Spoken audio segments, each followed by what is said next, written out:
Hello friend, स्वागत है आपका आपके अपने यूट्यूब चैनल एसकेपी यानी साइंस की पढ़ाई में।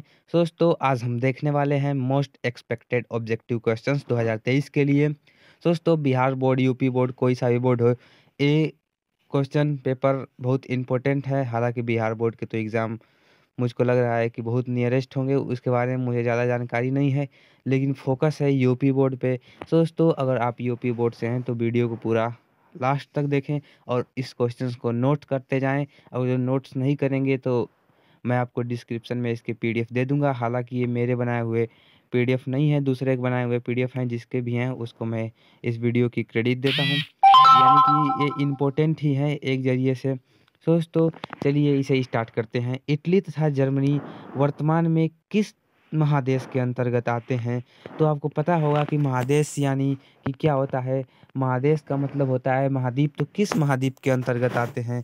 तो जैसा कि आपको पता है कि यूरोप के अंदर ये सब महाद्वीप आते, मतलब ये देश आते हैं यूरोप के अंतर्गत। इटली और जर्मनी आते हैं। तो दोस्तों, चलिए सेकंड क्वेश्चन पे। हालांकि यहाँ पे आंसर दे भी दिया है, लेकिन हमें इस आंसर से मतलब नहीं। जब हम कहानी को समझे रहेंगे तो हम अपने मन से इन चीज़ों को याद करके आंसर दे सकते हैं। हर एक चीज़ रटा नहीं जाता दोस्तों। इतिहास में अगर जो आपको कहानी याद है तो डेट्स याद करने में भी दिक्कत नहीं होती है। तो दोस्तों, चलिए दूसरा क्वेश्चन करते हैं। तो दूसरा क्वेश्चन है, फ्रांस में किस शासन वंश की पुनः स्थापना वियना कांग्रेस द्वारा की गई थी? यानी कि जब उस नेपोलियन का अंत किया गया था तो एक संधि हुई थी वियना में। उसके बाद किसको राजा बनाया गया? तो आपको पता होगा कि फिर से लुई 16वां यानी बोरो वंश के परिवार को क्या किया गया था? राजा बनाया गया था। यहाँ तक कि आप देख सकते हैं, यहाँ पे आंसर दिया है। तो दोस्तों, चलिए नेक्स्ट क्वेश्चन की तरफ बढ़ते हैं। नेक्स्ट क्वेश्चन है कि मेजनी का संबंध किस संगठन से था? जो मेजनी था उसका संबंध किस संगठन से था? तो मेजनी का संबंध किस संगठन से था आप बता सकते हैं। और आपने पढ़ा होगा तो जानता होगा कि जानते होंगे कि जो मेजनी था उसने और सोसाइटीज़ बनाई थी, यंग इटली, यंग यूरोप। तो दोस्तों, उस वो जुड़ा हुआ था कार्बोनारी संगठन से, जो कि एक गुप्त संगठन था। चलिए दोस्तों, नेक्स्ट क्वेश्चन। इटली एवं जर्मनी के एकीकरण के विरुद्ध कौन था? तो दोस्तों, इस क्वेश्चन को तो इतनी बार रिपीट कर दिया गया है कि इसका हद नहीं है। सो दोस्तों, इसका आंसर होगा, इसका राइट आंसर होगा ऑस्ट्रिया। क्योंकि ऑस्ट्रिया नहीं चाहता था कि जर्मनी और ये जो इटली है वो ताकतवर बने, एकीकृत हो जाएगी तो उससे ताकतवर हो जाएगी। वो नहीं चाहता था कि वो ताकतवर बने। तो दोस्तों, अब देखते हैं पांचवा क्वेश्चन कि काउंट काबूर को विक्टर इमैनुअल के पद पर नियुक्त किया गया। जो काउंट काबूर था उसको विक्टर इमैनुअल के पद पर नियुक्त किया गया। मतलब ये देखिए किसने किस पद पर नियुक्त किया। यानी जो काउंट काबूर था उसको विक्टर इमैनुअल ने किस पद पर नियुक्त किया? तो आपको पता होगा कि प्रधानमंत्री उस समय, जो ये जैसे यहाँ पे मंत्री होते हैं उस तरह वहाँ पे प्रधानमंत्री के रूप में उसे क्या किया गया? नियुक्त किया गया। तो दोस्तों, सी यहाँ पे बिल्कुल सही ऑप्शन है। अब हम बढ़ते हैं, गैरिबाल्डी पेशे से क्या था? आपको पता होगा कि गैरिबाल्डी पेशे से क्या था। ये भी क्वेश्चन बहुत बार रिपीट है और जिसने पढ़ा होगा अच्छे से उसको पता होगा कि गैरिबाल्डी पेशे से क्या था। नाविक था। ये भी ऑब्जेक्टिव क्वेश्चंस में आ जाते हैं। तो दोस्तों, जर्मन राइन राज्य का निर्माण किसने किया था? जर्मन राइन राज्य का निर्माण, दोस्तों आपको पता होगा कि जर्मन राइन का निर्माण किसने किया था? नेपोलियन बोनापार्ट ने। नेपोलियन ने एक बहुत अहम भूमिका निभाई थी। दोस्तों, आप लोग नेपोलियन को बहुत अच्छे से जानते होंगे। नेपोलियन एक बहुत महान व्यक्तित्व वाला आदमी था। सो दोस्तों, चलिए अब नेक्स्ट क्वेश्चन पे कि जाल्वेराइन कैसी संस्था थी? कि जो जाल्वेराइन थी वो कैसी संस्था थी? क्रांतिकारियों की थी, व्यापारियों की थी, विद्वानों की, पादरी एवं सामंती की? तो आपको पता होगा कि जाल्वेराइन व्यापारियों का था। जिन्होंने किस लिए बनाया था? कि उन लोगों का जो सीमा शुल्क लगता है वो न लगे, एक संगठन बनाया था। तो दोस्तों, अब नेक्स्ट क्वेश्चन पे चलिए चलते हैं। नेक्स्ट क्वेश्चन है कि रक्त एवं लौह की नीति का अवलंबन किसने किया? मेजिनी ने, हिटलर ने, बिस्मार्क ने, विलियम प्रथम ने? तो आपको पता होगा कि रक्त एवं लौह की नीति बिस्मार्क के द्वारा स्टार्ट की गई थी। किसके द्वारा? बिस्मार्क के द्वारा। सो दोस्तों, अब चलिए नेक्स्ट क्वेश्चन पे कि फ्रैंकफर्ट की संधि कब हुई थी? तो फ्रैंकफर्ट की संधि के लिए पहले कोशिश की गई थी, लेकिन इस पे हस्ताक्षर कब हुए फ्रैंकफर्ट की संधि में? तो 1871 ईस्वी में। कब? 1871 ईस्वी में। सो दोस्तों यहाँ पे आंसर लिख भी दिया है, बट आप अगर जो चैप्टर बहुत अच्छे से पढ़े हैं, समझे हैं, तो आपको याद होगा क्वेश्चन, या आंसर दे दिया है, आप इसे नोट कर सकते हैं और मैं भी इसे मार्क कर ही रहा हूँ। अब दिया है कि नेपल्स की क्रांति कब हुई थी? नेपल्स की क्रांति 1821 में हुई थी। कब हुई थी? 1821 में। सो दोस्तों चर्चिस्ट का आंदोलन कब हुआ था? चर्चिस्ट का आंदोलन कब हुआ था? तो चर्चिस्ट का आंदोलन कहाँ हुआ था? कब नहीं, सॉरी दोस्तों, पूछा है कि चर्चिस्ट का आंदोलन कहाँ हुआ था? तो चर्चिस्ट का आंदोलन कहाँ हुआ था? इंग्लैंड में। कहाँ हुआ था? इंग्लैंड में। सो दोस्तों अब देखते हैं कि यूनान को एक स्वतंत्र राष्ट्र कब घोषित किया गया था? यूनान को कब एक स्वतंत्र राष्ट्र घोषित किया गया था? तो आपको पता होगा कि इसके लिए 1821 से प्रयास चल रहे थे और कुस्तुनतुनिया की संधि के बाद इसे क्या हुई?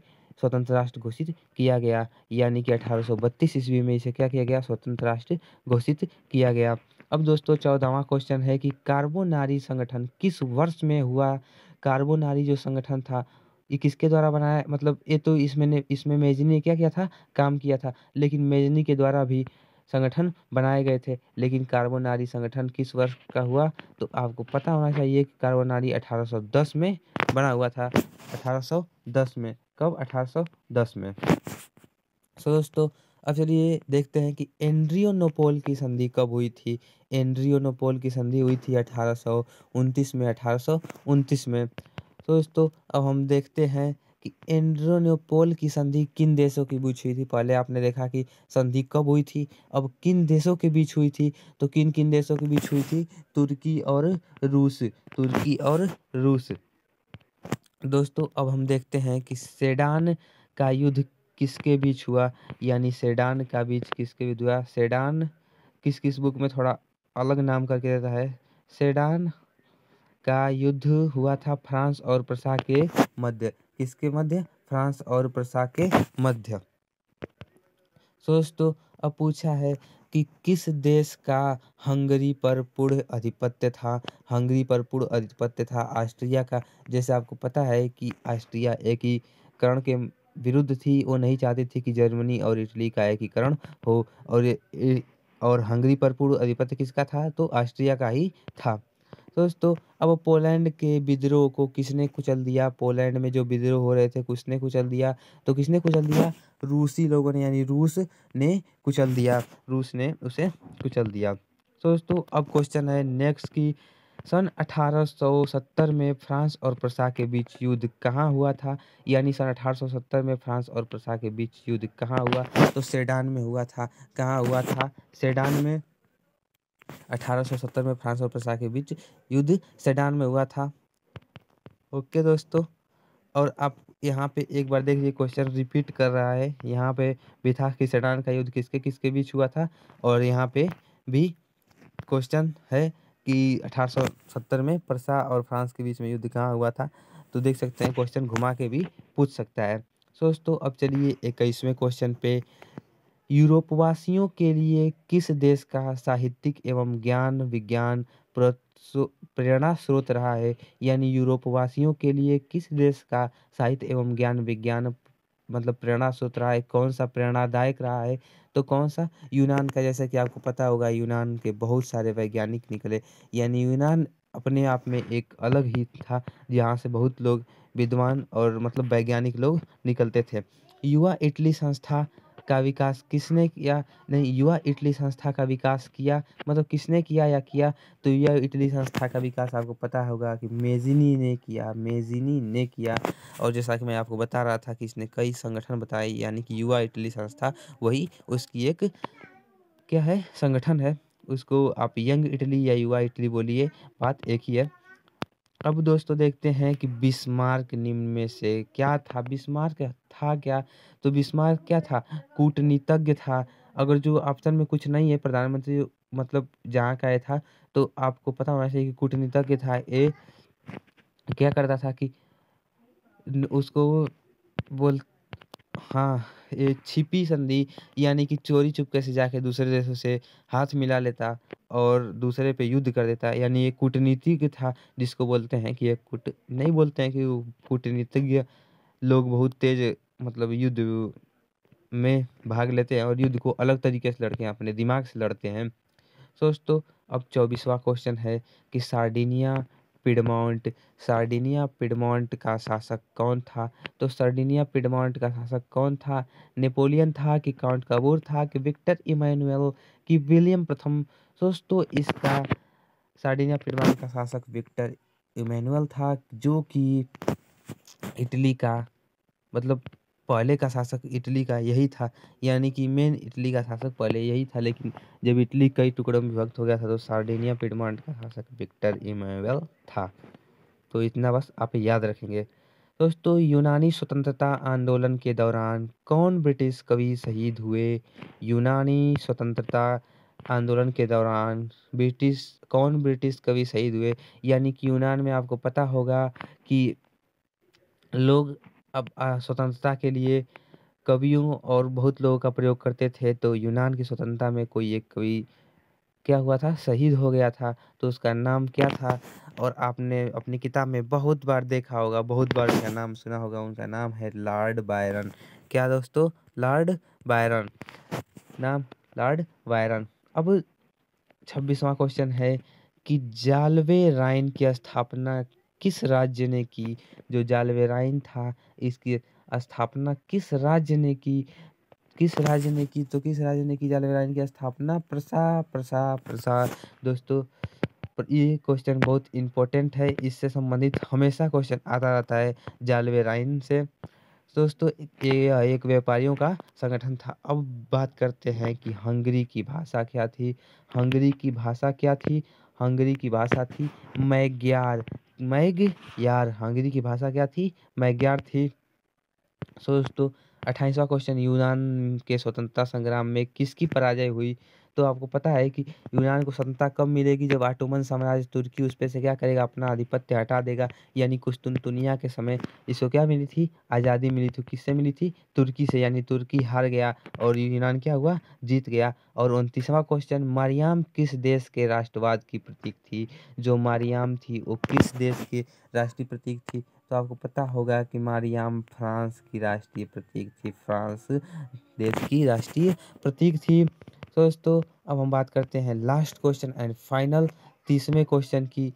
और भी क्वेश्चंस हैं बट इस वीडियो में बस 3 ही क्वेश्चन कि यूरोपीय सभ्यता का पालना किसे कहा जाता है? यूरोपीय सभ्यता का पालना यूनान को कहा जाता है। यूरोपीय सभ्यता का पालना यूनान को बोला जाता है। सो दोस्तों थैंक्स। और अगर जो आपको अच्छा लगा हो, अगर जो आप कुछ जानकारी हुई हो, अगर जो आपको ऑब्जेक्टिव क्वेश्चन कुछ अधिक जानने को मिले हो, तो दोस्तों चैनल को सब्सक्राइब करें, वीडियो को लाइक करें और इंतज़ार करें नेक्स्ट वीडियो का। शायद मैं ज़्यादा दिन से अपने चैनल पे एक्टिव नहीं था, लेकिन अब मैं एक्टिव रहूँगा। सो दोस्तों thank you and bye bye, take care.